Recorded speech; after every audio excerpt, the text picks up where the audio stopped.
when we did our ecological transition fund 4 years ago, we didn't even know what SFDR Article 9 meant. That was 4 years ago. Okay, so and obviously, so since 2020, all of our funds are at least Article 8. Because I think the least we can do is at least measure, provide information, and do no harm. I mean, that's what Article 8 is.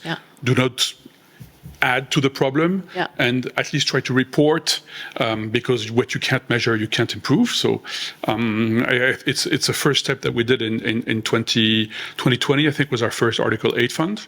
And then obviously now we're launching a new Article 9 fund, really focused on ecological transition and energy sustainability and circular economy. Article 9 means you have more objectives, you have more targets? Yes.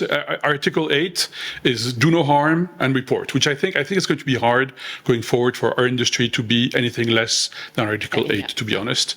Article 9, you have to contribute to solving the problem. So obviously not all funds can be Article 9 because there are other worthy sectors of the economy, healthcare, et cetera, which are not strictly Article 9. So not all funds can be Article 9, but at least there's enough both demand from the investor side and supply from the company side. We see enough companies. Our first fund, which could have been Article 9 if we had known how to do it then, but it was not very clear, but only has companies which would be eligible for an Article 9 fund, is doing really well. So there's proving that there are companies, there are customers, and it's a market that's growing, contrary to the clean tech companies 15 years ago, which had a really, really hard time.